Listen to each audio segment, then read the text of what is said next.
En Radio Intereconomía, La Fábrica de Inversores, con Félix Fuertes.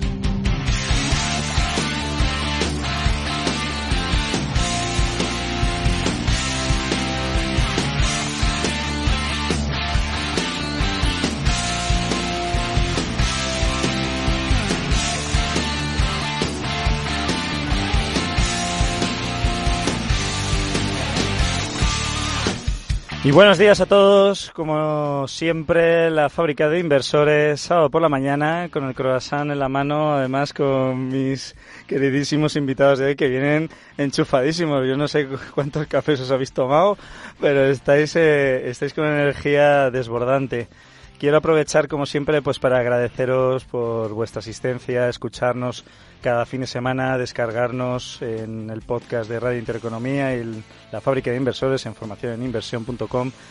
Y nada más que deciros que va a ser un año 2021 espectacular, que empezamos hablando del brokeraje, todo lo que es ese mundo tan complejo y tan abstracto.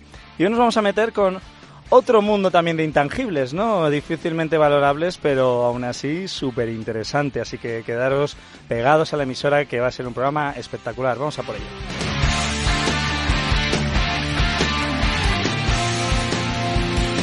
Y como siempre, pues gozo de la compañía de mi queridísimo amigo, socio, compañero Jacobo Maximiliano, fundador de formacioneninversión.com. Buenos días, Jacobo, ¿cómo estás?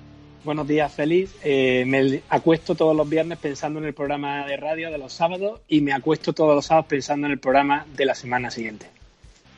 Bueno, muchas gracias, tío. La verdad es que es un placer contar contigo y bueno, pues voy a continuar con nuestros invitados, que además, aparte de fantásticos seres humanos y personas con una energía increíble, son, bueno, voy a decir expertos, ¿no? Pero realmente como bien dice el dicho, ¿no? Que no existe experto porque estamos en constante aprendizaje.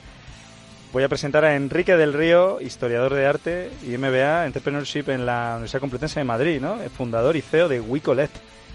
Vamos, bienvenido. ¿Qué tal? Muchas gracias. Luego voy a presentar también a María de la Hoz Porto, que es una reconocida marchante y trabaja como directora ejecutiva del Aqualium. Y bueno, pues creo que tenéis una historia juntas, ¿no? Leticia Hervás, que también está aquí. Buenos días, Leticia, ¿cómo estás? Buenos días, Félix. Que habéis fundado Hervás San Porto, ¿no? Efectivamente, una consultoría dedicada tanto al mercado primario como secundario.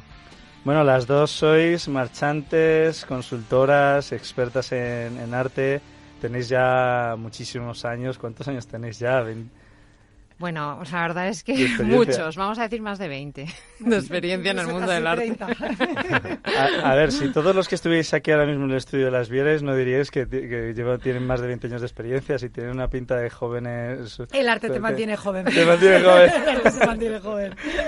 Y por último, os voy a presentar a Alberto Gil de la Guardia, que es jurista y trader especialista en mercado de opciones de la Bolsa de Chicago. Y diréis, ¿qué hace aquí un jurista y un trader? Pues porque también es el socio fundador de Obra EU, que es una compañía que se dedica al trading internacional de obras de arte. Y voy a aportar un detalle muy interesante, y es profesor de Instituto de Empresa en materia de tecnología blockchain, y ya veréis un poco por dónde queremos orientar el programa de hoy, y vicepresidente del Club Español de Alta Gastronomía. Buenos días, Alberto. Todo un mundo para todos vosotros, y confirmo la juventud de estas dos mozas que están a mi lado. Muchas gracias, Alberto. Nos vamos a llevar fenomenal. Pues fijaos, estábamos desarrollando pues temáticas de inversión en cada sábado por la mañana, ¿no? La Fábrica de Inversores, intentando llegar al oyente, que el oyente entienda qué es invertir en 1000 tipos de activos diferentes y que ellos mismos puedan entender su propio perfil de inversor, dónde encajan ellos, qué visión tienen a largo plazo, a corto plazo, a medio plazo. Es decir, qué es lo que más se ajusta a su personalidad y ayudarles a esa educación financiera, esa sofisticación. Claro, entrar en el mundo del arte, de repente dices, wow, pero ¿cómo Félix me plantea a mí invertir en arte si yo no soy multimillonario? Yo creo que hay leyendas urbanas, ¿no? Múltiples, porque sí que es verdad que hay una parte de inversión en arte que yo creo que sí que es para grandes capitales, pero luego creo que hay otro tipo de inversión en arte diferente para capitales que son más ajustados.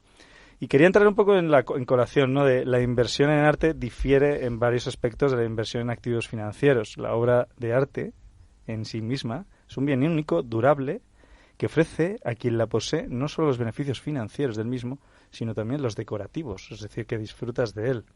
Antes de comenzar con el programa, quiero dar paso a Jack, porque como siempre tiene un regalo para vosotros y para los oyentes, que es la frase del día y el ganador del concurso de la semana pasada. Gracias, Félix, por darme paso. El tema de hoy es apasionante, vamos a disfrutar mucho. Y bueno, hay que recordar que la semana pasada, como todas, se hizo un sorteo, un concurso, en el que se dijo la siguiente pregunta. Dime 2 nombres de 2 brokers y de 2 exchanges de criptomonedas. Y la respuesta correcta, pues la ganadora del concurso ha sido Laura Fernández. En concreto, ha dicho 4 exchanges: Coinbase, Binance, Kraken y OKEx. Y broker ha dicho broker, XTB, Plus 500, eToro, o sea que no solo ha dicho 2, sino que ha dicho 4. Y para el día de hoy, la frase que he traído al programa está relacionada con los sueños. Y para mí el arte, pues, invoca dentro de mí un sentimiento de sueño. Y dice así: un día despertarás y descubrirás que no tienes más tiempo para hacer lo que soñabas. El momento es ahora. Actúa. Esta frase la dijo Paulo Coelho y nos advierte que antes de que sea demasiado tarde, debe de dar un paso al frente. Pues muchísimas gracias, Jacobo. Como siempre, una frase extraordinaria y maravillosa. Y además, como bien comentas, hay que tomar las riendas de nuestra vida. Y de hecho estaba hablando con Alberto, ¿no?, antes del programa, que me decía, bueno, porque Alberto es una persona cuyo enfoque es tiene una visión y una filosofía muy budista, él comentaba y decía, no pienses, actúa, ¿no? Es decir, hazlo. Sí, viene a colación de la frase que acabas de transmitir y me ha venido otra frase que leí justo anoche y que dice algo tan bello como el mejor momento para plantar un árbol fue hace 20 años. El segundo momento es ahora mismo. Entonces creo que todos tenemos claro que en la vida lo que hay que hacer es vivir el momento, lógicamente, y sentir que es la presencia y es la situación como esta que tenemos ahora con los micrófonos, de transmitir, de informar y de ser. Y no vale lo que fuiste ni lo que vas a tener mañana, vale lo que ahora mismo estamos transmitiendo y vamos a disfrutarlo. Pues vamos a por ello. Yo tengo una duda, porque yo como inversor particular y minorista, lo primero que pienso es ¿por qué debería invertir en arte? Es decir, vosotras, por ejemplo, Leticia, María, cuando tenéis un cliente o un potencial inversor, alguien que está deseoso... Bueno, ¿qué coño? No, perdonad por la expresión, no es ni deseoso, es que nunca se ha llegado ni a plantear invertir en arte. ¿Qué le diríais al oyente que nos está escuchando? Oye, ¿cómo debo empezar en esto? ¿Y qué debo tomar en consideración para poder hacer mis primeros pinitos en el mundo de la inversión en arte? Pues lo primero que le decimos es que se informe. Tiene que tener la máxima información posible, porque yo creo que con información puede llegar a hacer una compra acertada. Sin información es muy difícil. Luego tiene que tener cierto gusto, o sea, la obra que compre siempre le tiene que gustar. O sea, no puede ser una moda. Es decir, esto está de moda y aunque me parece horroroso, me lo compro. No, porque el arte también tiene un valor añadido, que es lo que es la admiración, o sea, y la admiración social. Entonces, te tiene que gustar y te tiene que gustar mucho, o sea, porque vas a convivir con una obra de arte por la mañana, por la tarde, por la noche, de buen humor, de mal humor. O sea, no puede ser algo ajeno a ti. O sea, es algo que pasa a formar parte de tu vida. Entonces, sobre todo, información y que te guste, que estéticamente estés cómodo con esa obra de arte. Un poco, bueno, me han surgido 2 preguntas, ¿no?, de lo que acabas de comentar, pero un poco partiendo de la base de no dejarte llevar por las modas y que te tiene que gustar. Yo tengo entendido que la mayoría de los inversores en arte se dejan llevar por las emociones. ¿Esto es verdad o hay artistas o hay inversores que son más racionales? Bueno, por supuesto, se dejan llevar por las emociones, pero eso es, o sea, si la obra te emociona es que te gusta. Es decir, o sea, tú con la obra de arte tienes que sentir algo. O sea, y ese sentimiento en la mayoría de las ocasiones produce distintas emociones, pero es sentimiento. O sea, tienes que tener emoción por la obra de arte. Esa emoción muchas veces puede ser cambiante, pero te tiene que transmitir. Si no, no es recomendable que la compres. Ahí consideramos que una persona que está comprando esa obra de arte o esa pieza es inversor, es decir, busca un beneficio, o simplemente es decir, ¿qué porcentaje veis que haya de personas que compren una obra de arte y luego quieran volver a venderla? Pues yo creo que hay muchos coleccionistas que no se plantean, o mucha gente que compra una obra de arte no se plantean la rentabilidad en sí mismo en el momento. Pero sí que es verdad que a largo plazo a todo el mundo nos gusta acertar. Es decir, cuando tú ves un artista joven, apuestas por él y luego el mercado lo sigue, por supuesto que esa primera emoción de la que hablaba Leticia es lo que te ha llevado, lo que te ha impulsado a convivir con ello. Pero si además aciertas, porque todos al final tenemos un pequeño ego y los del mundo del arte lo tenemos un poquito más grande que la media nacional, pues al final, si el mercado te sigue, es que obviamente has hecho una buena inversión. Entonces yo creo que ese punto también, ¿no?, de acertado nos gusta a todos. Por supuesto, convivir con la obra de arte, que es lo que decía Leticia, te levantas, te acuestas, aunque también, bueno, Leticia se ha puesto un poco romántica, no sé si ha sido estos días de nevada en Madrid y que hoy nos hemos levantado con un cielo espléndido, pero luego hay, yo creo que el mayor museo del mundo está en el Warehouse de Ginebra, con salas y salas y salas de Picassos, Mirós, Warhol, Bacon, acumuladas. O sea, quiero decir, hay una parte de romanticismo absoluto en los pequeños coleccionistas o pequeños inversores como somos nosotras, porque no tenemos dinero para invertir más, muchísimas. Y yo siempre digo una cosa, con arte siempre ganas dinero comprando. Y porque siempre hay un momento mejor para vender luego. Y nosotras, que empezamos muy jóvenes, a veces nos hemos equivocado. Hemos vendido obras antes de lo que hubieran subido. O sea, que nosotros hemos ido aprendiendo. Hay una parte muy romántica y hay una parte absoluta de mercado, que de eso sabes tú mucho más, Roberto, pero hay una parte de teclear, saber lo que vale una obra, saber más o menos cuánto va a subir, sobre todo en mercado de artistas consagrados o en mercados de artistas que siguen su carrera y que se van posicionando no solo en grandes colecciones internacionales, sino en grandes museos. O sea, aparte de esa parte tan bonita, luego hay una parte para la gente que nos esté escuchando y sea más inversor pura y dura, o sea, más fácil de entender sin la emoción. Bueno, yo tengo aquí una duda de lo que quieres decir, porque, claro, Leticia ha dicho, si inviertes en arte tendrás que invertir en algo que te guste y que te parezca bonito. Y además tienes que estar informado, y esa iba a ser mi pregunta luego a continuación, porque decir, cómo una persona se informa adecuadamente, ¿no?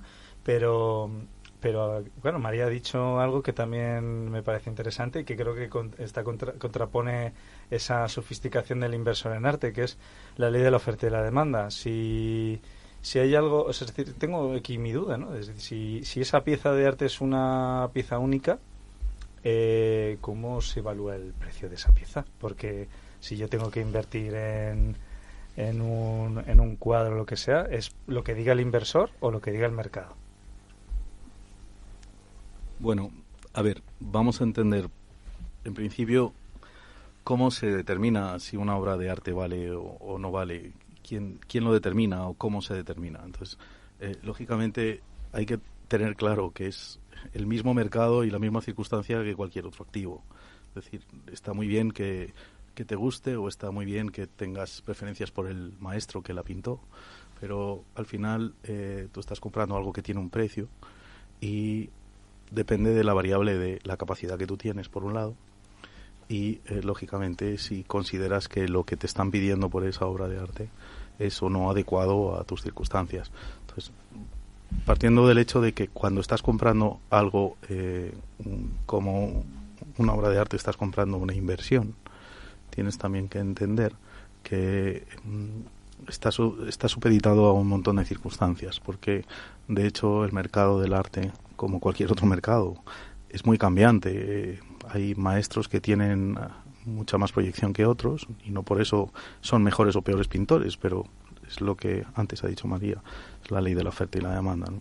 Entonces, ahí hay que entender que el precio viene determinado por un mercado que además per se es eficiente. Él solo se autorregula, no tienes tú que estar estableciendo criterios. Tú lo que tienes que hacer es entrar cuando se vende barato y vender cuando se está comprando caro. Es sencillo. En el caso de WeCollect, Enrique, ¿cómo lo enfocáis? Además, el inversor, el particular que está en la plataforma, ¿cumple una serie de condiciones? ¿Cómo podría incorporarse? No, bueno, WeCollect nace un poco para potenciar ese perfil de nuevo coleccionista, ¿no? Que quizá en Londres, Nueva York o las grandes capitales existe, y sin embargo en España pues requiere un poquito de trabajo, ¿no? Pero a mí sí me gustaría ser un poco didáctico porque, bueno, por mi experiencia con este tipo de perfil de gente, cuando a un inversor que no entiende de arte le empezamos a hablar de pasión, de romanticismo y tal, se va, o sea, huye, ¿no? Y yo no veo que sea tan críptico el tema, ¿no? De hecho, mira, iba a entrar ahí porque digo, habrá alguna estrategia de inversión. Me refiero, bueno, como todo, ¿no? Claro, las hay, pero... O sea, para que se sientan tranquilos, ¿no? En este programa, al final el arte es una inversión alternativa, ¿no? Y entre las inversiones alternativas es una passion investment. De hecho, bueno, mire, un dato es el 25%, ¿no? Ocupa el 25% de estas inversiones, y todos sabemos lo que es una passion investment, ¿no? Es aquella inversión que una persona hace no solo para obtener un retorno económico, sino también, pues, como valga la redundancia, un retorno pasional y personal, ¿no? El arte no es la única inversión que hay en este digamos segmento, ¿no? Están los caballos, están, no sé, los relojes, los vinos, ¿no? Los equipos de fútbol, ¿no? Que parece que cuando hablamos de fútbol hablamos de una cosa, bueno, pues es exactamente el mismo, es decir, Entran todos dentro del mismo grupo, ¿no? Claro, cuando un jeque compra un equipo de fútbol no lo compra solo porque no porque quiera un retorno económico, que también, sino porque le apasiona ese sector, ¿no? Entonces, todos estos sectores tienen determinadas circunstancias en común con el arte, que quizá para este tipo de inversores les va a hacer entender esto un poquito mejor, ¿no? Y bueno, volviendo un poco a tu pregunta, efectivamente, cuando una persona empieza a comprar o a coleccionar, que no es lo mismo invertir, comprar y coleccionar, pues obviamente estrategias, hay muchas, claro. Pero yo creo que se tiene que adaptar a la persona, ¿no? Al objetivo de cada uno, ¿no? Y no hay, digamos, nadie te va a decir esta inversión es buena o mala de forma universal, sino un poco que, bueno, es lo que hace María Leticia, adaptado a sus características y circunstancias y objetivos, ¿no? Aquí, por ejemplo, como has dicho, que cada persona se tiene que adaptar o sea, es decir, yo no, o sea, me acabas de pillar, me acabas de dejar helado, porque digo, wow, ya no sabía que había que identificar diferentes perfiles para invertir en arte.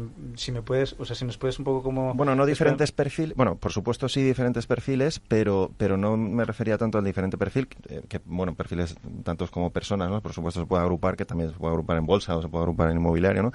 Pero sí que, o sea, yo no conozco a nadie que compre el primer piso o las primeras acciones de la primera empresa que pille, ¿no? Es que cuando hablamos de arte pasa que de repente tú tienes que ir por ahí, ves una obra, te gusta y la compras. Bueno, pues si la compras porque te gusta has hecho un gasto. Y si luego la quieres vender, bueno, pues yo lo primero que te preguntaré, ¿la compraste para venderla o la compraste porque te gustó? Si la compraste porque te gustó no es una inversión, es un gasto y ya está. Y no lo tienes por qué. Bueno, o lo puedes vender, o lo puedes tirar, o pues eso ya cada uno es, ¿no?, libre de hacer lo que quiera con una cosa, ¿no? Digamos que tú compras, ¿no? Pero una vez tú inviertes en algo, lo tienes que hacer con una estrategia, ¿no? Y lo tienes que hacer con una, digamos, con una previsión, ¿no? Con un planteamiento previo, ¿no? Y eso es lo que mucha gente en el mundo del arte no hace, y que sí que se hacen en el resto de inversiones, de todo el mundo que nos estará escuchando ahora, ¿no? En este programa, todo el mundo cuando hace una inversión planifica esa inversión. Y si no, lo que haces es un gasto. Obviamente, cuando tú compras cualquier cosa, te gastas un dinero. Pero cuando inviertes, lo que quieres es un retorno, ¿no? Esa es la gran diferencia en el mundo del arte. Que mucha gente, y seguro que vosotros también, se encuentra con que de repente, no, pues es que yo compré esto y es que, joder, pues mira, no se ha revalorizado ya, pero ¿por qué lo compraste, no? Porque te lo dijeron, porque te gustó, porque ibas por una feria, ¿no? O sea, que son cosas diferentes.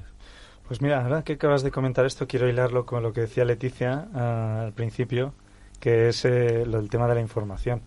Yo que soy, a mí me gusta el value, me gusta invertir en startups, me gusta invertir en acciones de bolsa, en criptomonedas, en Forex. O sea, alucinaríais la de cosas que invierto. Lo único que no invierto son acciones que estoy aprendiendo, gracias a Alberto, y en arte, ¿no? Entonces, pero justo me quedo así pensando y digo, wow, un activo que es ilíquido por sí, pero al mismo tiempo muy atractivo, ¿cómo lo valoras? ¿Cómo valoras un activo así? Me parece fascinante. Bueno, es un poco lo que comentábamos antes, la ley de la oferta y la demanda. Nosotros lo que tenemos que hacer es poner de acuerdo en el mercado, en lo que es mercado secundario, al vendedor y al comprador. ¿No hay alguna serie de factores o que se tomen en cuenta? Por supuesto, o sea, vamos a ver, en artistas que es mercado secundario, es decir, o sea, que muchos de ellos ya están fallecidos y que tienen una cotización muy estable, pues se valora, entre otras cosas, lo primero, la técnica, es decir, no va a ser igual el precio de un dibujo sobre un papel que, bueno, que de un lienzo, de un óleo sobre lienzo. O sea, la técnica es importante para la valoración.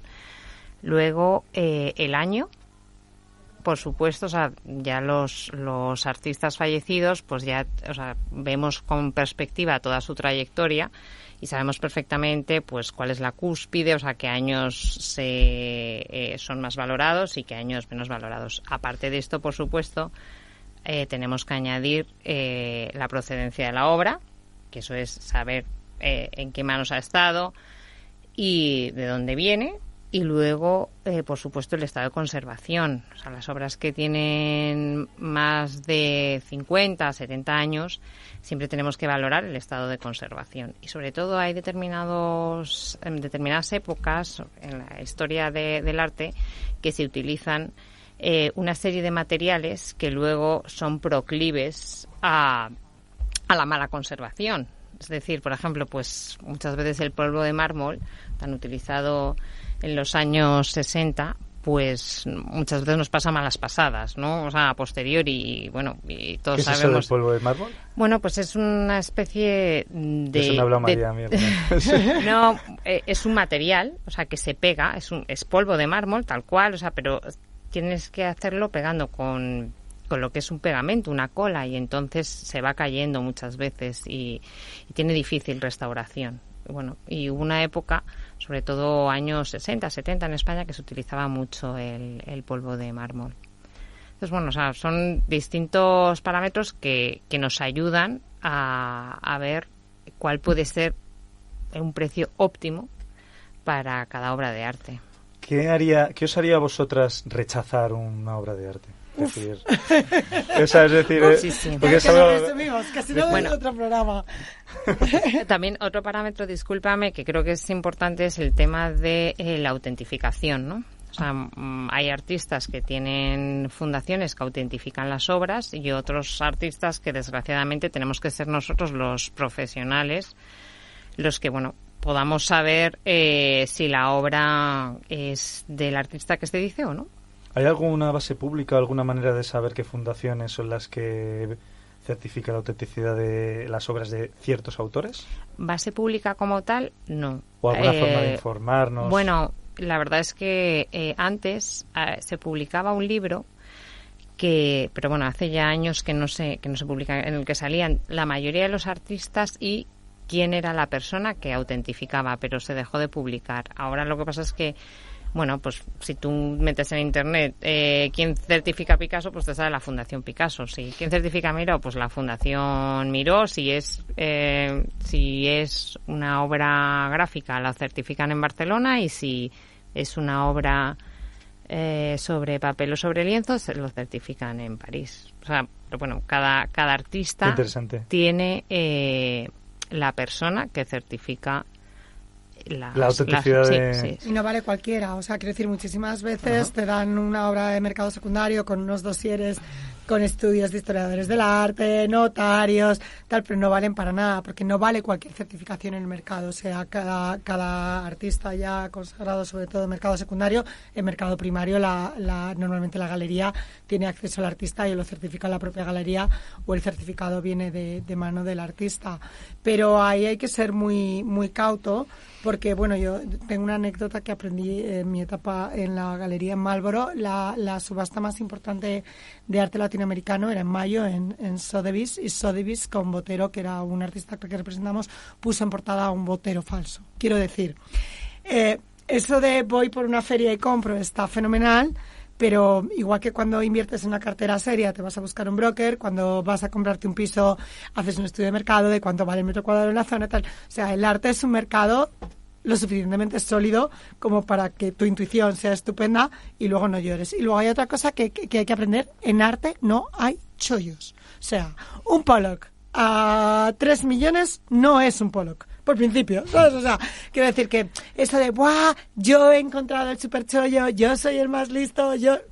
No, nos encantaría que lo subiera. Hay precios justos, hay oportunidades, hay necesidad de venta, pero lo de... Yo no sé si vosotros en vuestra experiencia os habéis encontrado algún chollo. No, pero... Pues para que me llaméis. De hecho, le quería preguntar a Alberto, pero yo quiero romper el mito de que los precios en el mundo del arte son, digamos, aleatorios, ¿no? Porque no lo son. Yo todavía no me he encontrado a nadie, y lo he hablado con mucha gente, que me sepa explicar, y ahora que estamos con este tema, el precio de la luz o, no sé, el precio de los inmuebles en general en el mundo o en España, como Leticia y María acaban de explicar, el precio de las obras de arte. No lo he encontrado, porque no logro entender por qué de repente tose un señor que se llama Donald Trump en la otra parte del mundo y se cae una aseguradora, una aerolínea, el otro no sé qué. Yo no, igual es porque no entiendo del otro y sí que entiendo de esto, ¿no? Pero me he esforzado mucho en entenderlo. Te voy a decir una frase que dijo mi padre un día, y perdona que te iba con él en el coche y me dijo, estábamos hablando de criptomonedas, de hecho, y me dice, ¿sabes por qué el sector inmobiliario se mantiene estable, hijo? Y no, es porque se puede... No, y yo le decía, porque se puede tocar. Y decía, no. Digo, porque se puede, porque la gente lo necesita. No. Y digo, ¿pero por qué? Y dice, porque no está cotizando en un mercado secundario regulado. No está sujeto a la especulación, a los miedos y los sesgos de las personas. Bueno, entonces mi pregunta, Alberto, iba un poco por ahí, ¿no? Bueno, a ver, os voy a explicar. Yo tengo 3 preguntas y así ya respondes todas, ¿vale? Porque, claro, quiero también ligar la parte de autentificación con blockchain, que me gustaría que me contases un poco eso y sobre todo cómo tenemos esa certeza de que el que autentifica, la fundación, también hoy está validada de alguna manera o el comprador. Pero eso déjalo para la segunda. Sí, responde a Enrique primero. Vamos a intentar entender, pero realmente lo que voy a hacer va a ser complementar lo que acabáis de decir. Mirad, nosotros en el mundo de la bolsa, lógicamente, tenemos muchísimo tiempo, porque aunque parezca mentira, la gente que verdaderamente tradea puede que esté delante de unas pantallas, pero no está todo el rato apretando un botón. Y cuando ya llevas muchos gráficos vistos y muchos análisis fundamentales, pues es un poco más de lo mismo, ¿no? Entonces, en el fondo, como he dicho antes, el mercado es absolutamente eficiente, él se autorregula y tú lo que tienes que hacer es saber subir o bajar de la tendencia como quien surfea. Es tan sencillo y tan complicado como eso. Bueno, yo soy un apasionado del arte y no digo, o sea, estoy muy orgulloso de ello, y intenté encontrar vínculos o relaciones entre lo que representa la finanza y representa el arte en su mercado, ¿no? Por complementar un poco lo que decías, yo entiendo el arte en esencia desde las 3 figuras o las 3 patas que son las que suplementan el valor de una obra de arte. Entonces, sin entrar en argumentar ni en especificar ninguna de ellas, pero sí para que los oyentes las entiendan y, oye, que se ilustren un poco más, porque todos somos un poco expertos en arte, porque todos sabemos qué nos gusta y qué no, qué es bello y qué deja de serlo. Entonces, en las 3 patas o los 3 puntos que yo quiero mencionar, el primero, lógicamente, lo representa el creador de la obra, que es una figura importantísima. Vamos, de hecho, no hay obra sin él, lógicamente. Entonces, todo lo que es el aspecto creativo, sea uno o sean varios, en cualquiera de las obras, es una evidentemente fundamental pieza, y que ya per se, o sea, ya en sí representa un valor. Porque claro, no es lo mismo que yo haga un dibujo aquí, a que lo haga Picasso o Dalí o cualquier otro gran maestro. De hecho, hay muchas anécdotas en relación con esta secuencia, porque voy a mencionar una de ellas, que fue una que le sucedió a Picasso en un restaurante cuando estaba comiendo, no tenía dinero, y entonces le dijeron, oye, pues no se preocupe, usted coja la servilleta y haga aquí un garabato, y le dijo, yo he venido a comer, no he venido aquí a hacer negocio.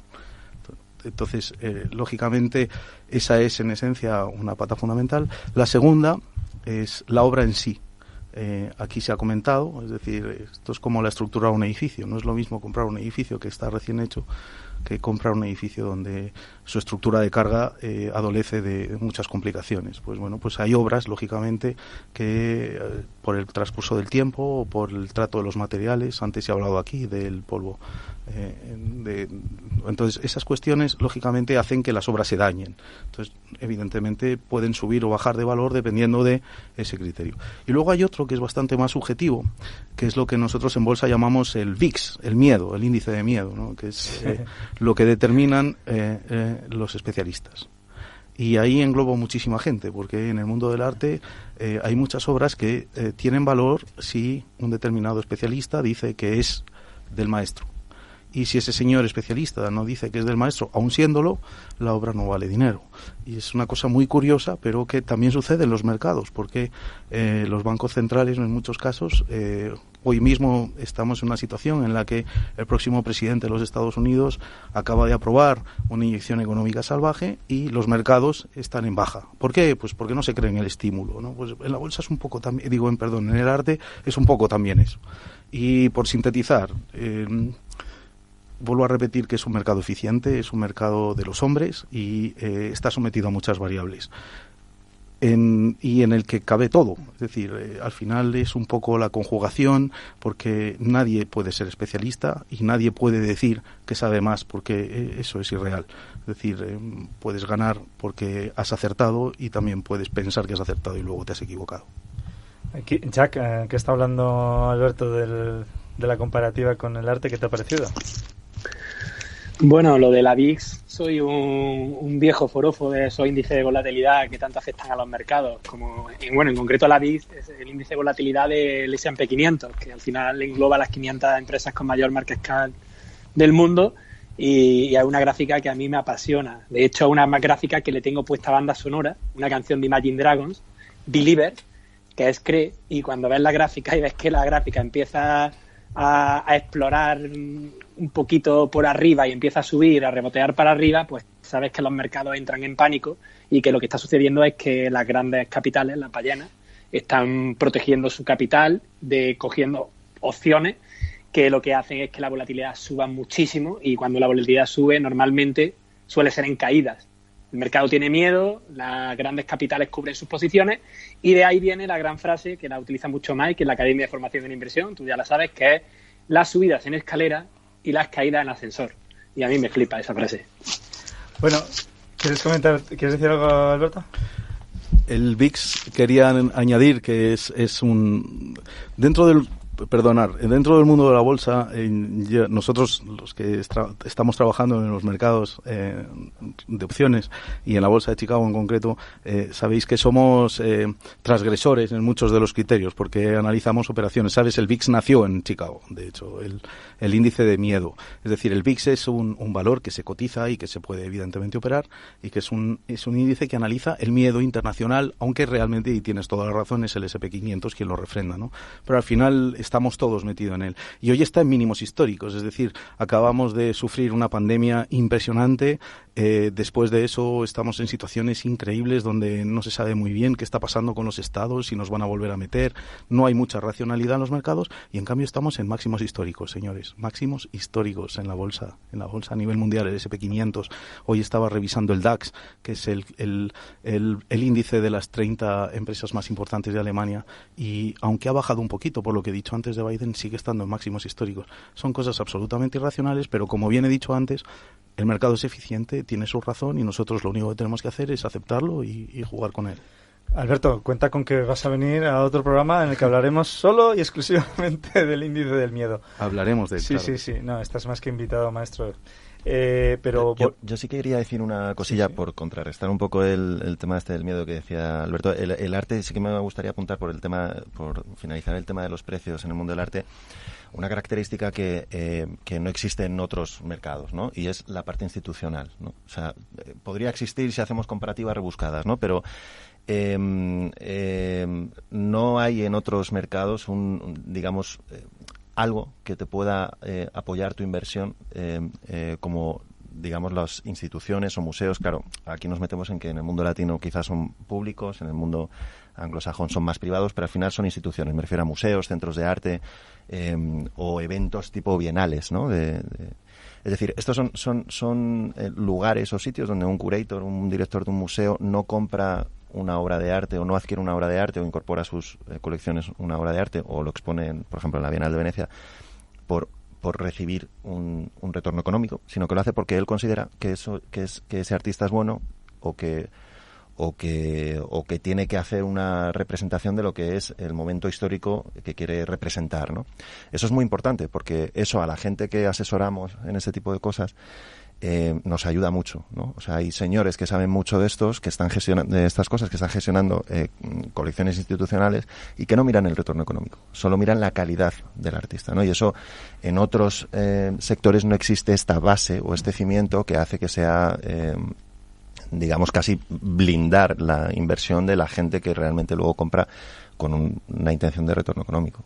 Estos institucionales que pueden ser un banco, un BBVA que tiene una fundación o un... Claro, las fundaciones, excepto... Bueno, a ver, hay excepciones, ¿no? Pero en principio no están realizadas para luego vender. Los museos tampoco. Bueno, hay casos que, de quiebras como en Detroit, cosas así, pero vamos, que son... O sea, que olvídate de comprar ridículos. Esa pieza porque ya... Claro. Y entonces, claro, esto es importante porque cuando se hace luego, hombre, podemos entrar, si somos humanos, en amiguismos, en cosas así, por supuesto, pero no es una... No, lo digo porque luego siempre hay alguien que te dice, no, pues es que en el comité está no sé quién, o el director de museo, no sé cuánto se has puesto. Ya, pero bueno, son normalmente excepciones, ¿no? Lo normal es que os pongo un ejemplo de aquí en Madrid, ¿no? Si el director del Reina Sofía en Arco compra un artista joven, es porque ese artista es bueno. Y es un poco un resumen de lo que yo quiero decir, ¿no? Y ya está. Entonces, eso a la gente que asesoramos a colecciones privadas nos viene muy bien, ¿no?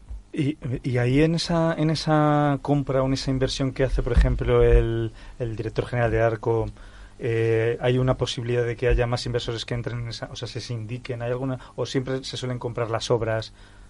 Bueno, el museo, en este caso museo, una colección privada tiene sus asesores o su digamos, al ser público, pues hay más gente que opina de este tema, claro, no solo la dirección y sus asesores, pero luego el resto de coleccionistas, obviamente hablando antes de las modas, pues pueden seguir esa inversión. No cabe duda que si una buena colección privada o una buena colección pública te compra, es un factor, ¿no? Pero como todo, ¿no? Si me imagino que en bolsa pasará igual, ¿no? Cuando un gran inversor compra acciones de una compañía, pues me imagino que habrá otros más medianos que vayan detrás, ¿no? Fíjate que yo te lo estaba comparando más con lo que es el mundo de las startups, ¿no? Y del venture capital, de lo que es la inversión en emprendedores, ¿no? Que son innovadores en tecnología y que hay un lead investor, que es un institucional muchas veces o un business angel reconocido, que tiene un criterio bastante bueno a la hora de seleccionar, a veces no, hay de todo, pues no voy a decir nombres, y el caso es que, claro, dices, oye, qué bueno, entra esta persona y con eso queda resuelto. Claro, pero volvemos un poco a lo mismo que comentaba antes, ¿no? Que esto es una passion investment. Entonces, el equivalente al business angel en este caso sería el coleccionista de artistas emergentes, ¿no? Que obviamente compra artistas emergentes porque les gusta, ¿no? Y porque quiere un retorno pasional y personal realizando esta actividad. Y por otro lado, él sabe que muchos de esos artistas no van a seguir su carrera o les va a ir mal, pero luego siempre le quedará uno o dos que, pues es muy parecido a las estadísticas que se dicen sobre las startups, ¿no? Que, yo invierto en 10 y a lo mejor uno o dos me salen bien, el resto, pero ya les has ayudado, ¿no? Y eso es lo que les gusta a los business angels, no solo el hecho de ganar dinero, sino también el hecho de apoyar a jóvenes emprendedores que puedan o no sacar adelante su empresa, que en muchos casos a lo mejor no es esa empresa, pero con esta experiencia es la siguiente, ¿no? Y eso los business angels lo saben. En este caso sería más equivalente sería el coleccionista de arte emergente que compra obras de artistas que quizá no tienen esa potencia en el currículum como la que estábamos hablando, de estar en instituciones, en colecciones privadas o en mercado secundario, pero que les ayudan a tirar adelante en un momento, digamos, de inicio, ¿no? De su carrera. Yo tengo aquí una duda. Para Leticia y María, ¿no? A colación de lo que ha dicho Enrique, ¿no?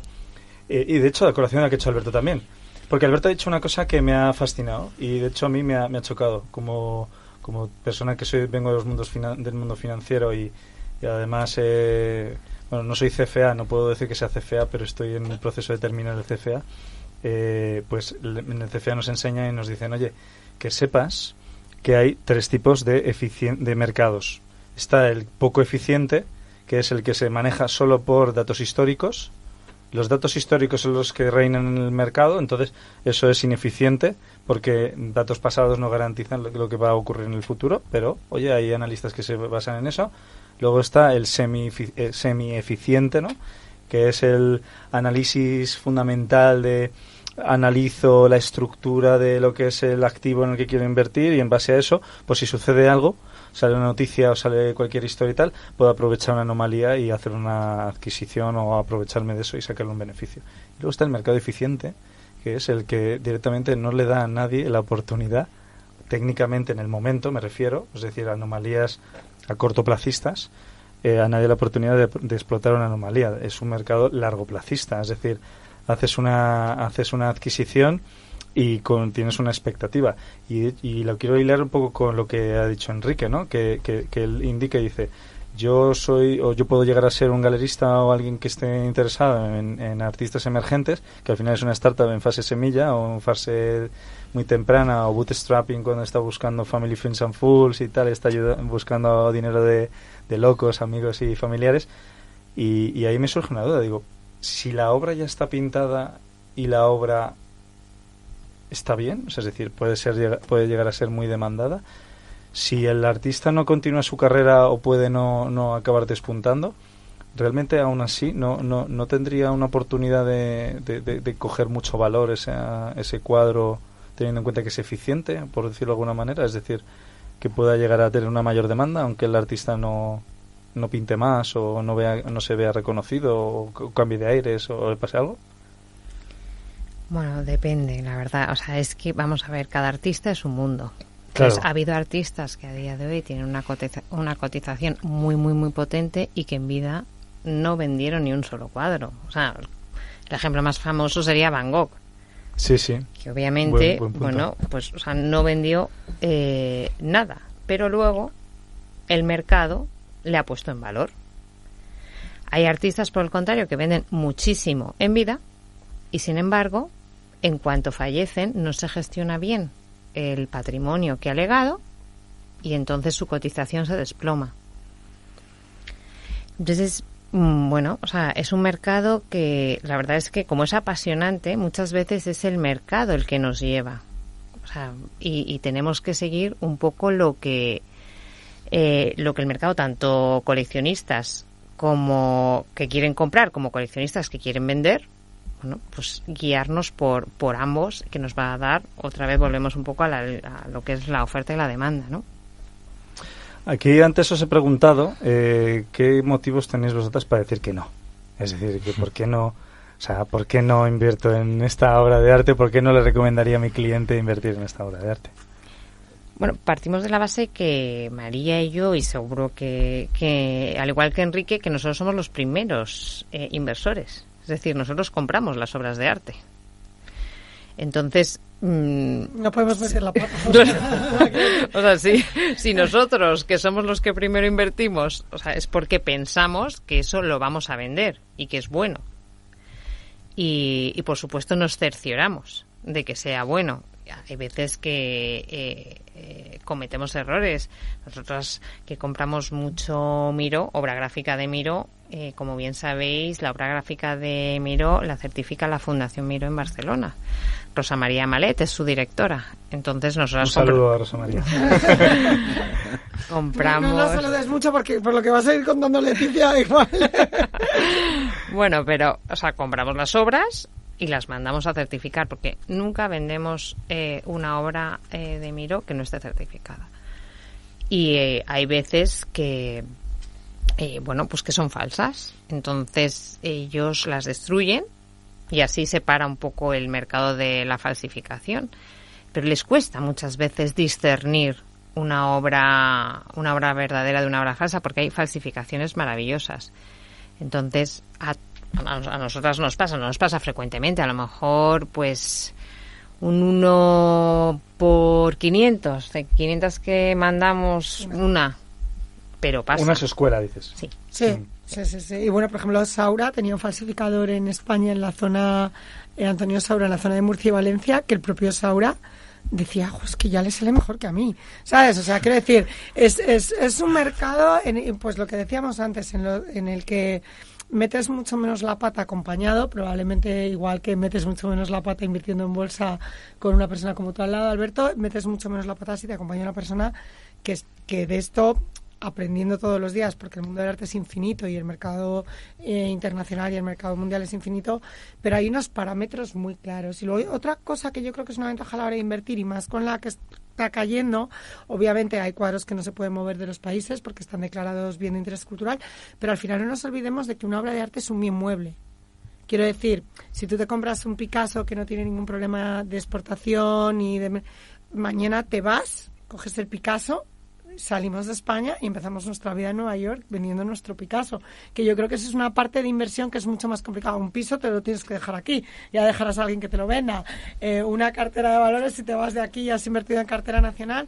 Un cuadro, siempre y cuando, a ver, quiero decir, luego de repente hay gente que se va con el cuadro puesto y no lo podía sacar del país, pero vamos, no es lo habitual y muchísimos de ellos tienen permiso de exportación.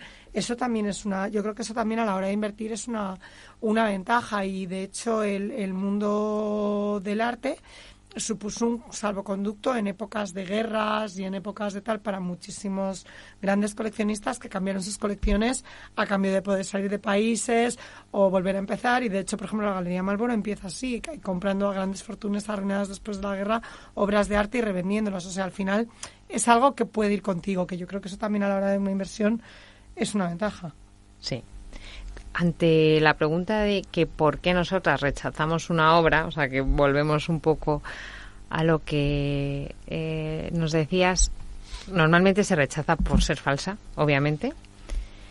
Y la conservación muchas veces tiene más de mano del restaurador que de mano del artista. Entonces, una obra que tiene más de restaurador que de artista, pues...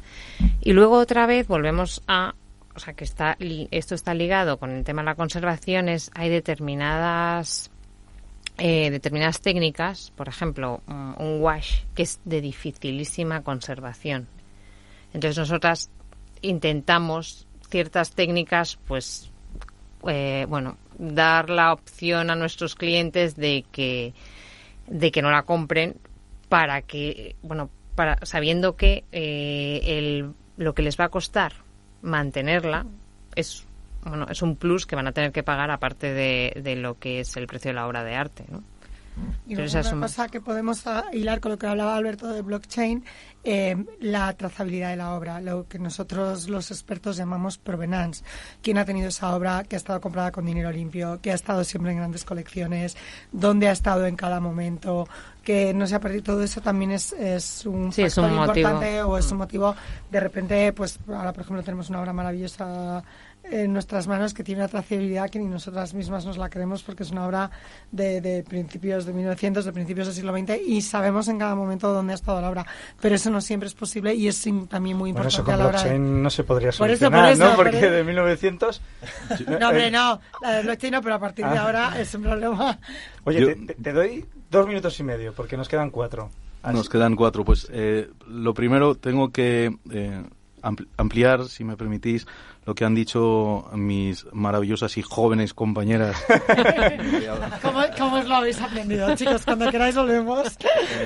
Fijaros, queridos oyentes, que ellas están hablando de un negocio, ellas están exponiendo un criterio en el que, como expertas que son, están dotando de valor añadido a una obra de arte para generarle ese valor que sirva tanto para ellas como para sus clientes que les podáis comprar.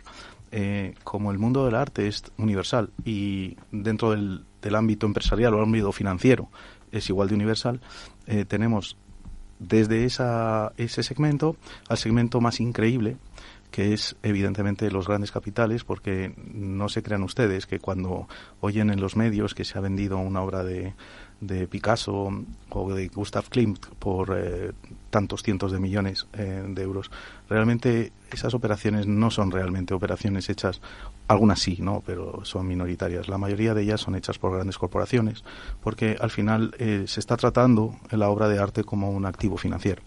No olvidemos que una obra que pertenece a Picasso y tiene todos los parabienes, tanto a nivel de especialistas como a nivel administrativo, porque también se ha hablado aquí de las licencias de exportación, de las autorizaciones que requiere la administración pública para poder ser transportable, porque los cuadros no es algo que pueda esconderse, es algo que evidentemente, como cualquier otro activo, requiere de una legalización. Entonces, en ese momento pasan a ser activos financieros y que, lógicamente, tienen una rentabilidad, y que además esas rentabilidades son maravillosamente increíbles, porque una obra de arte, y con esto pongo punto final para poder hablar de criptos, una obra de arte es única. Es decir, el maestro se murió, dejó esa obra y ya no va a haber más obras ni más maestro. Entonces, lo que sí hay es muchos más posibles candidatos a comprar esa obra, y por lo cuanto, como antes he dicho, como es una oferta eficiente de demanda y oferta, lógicamente, si hay mucha gente que demanda y solo hay una oferta, el precio siempre tiene que subir. Luego, mini paréntesis, te quito 2 segundos.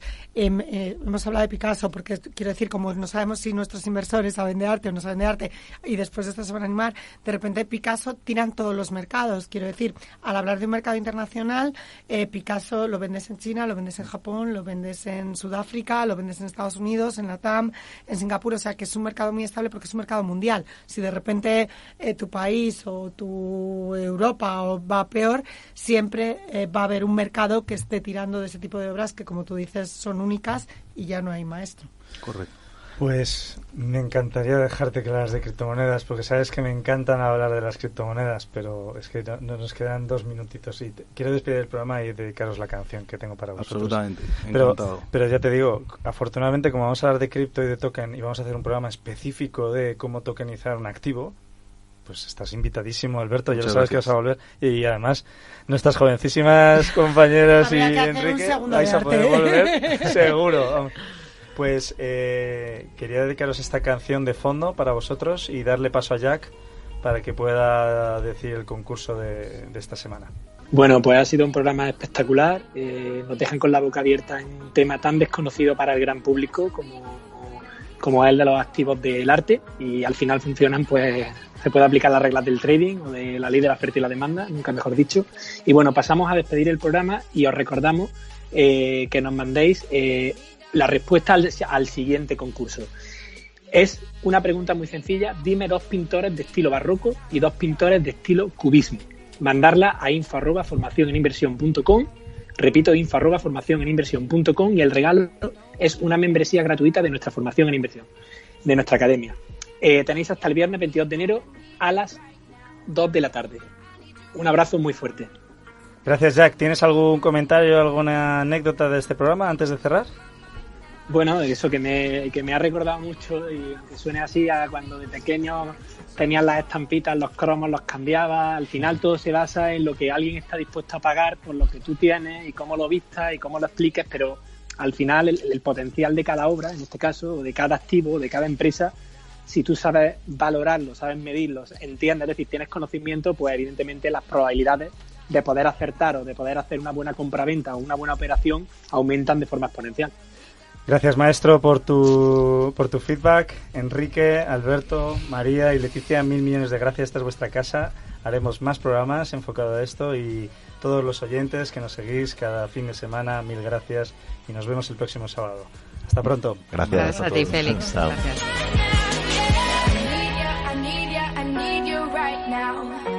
I need you right now. So don't let me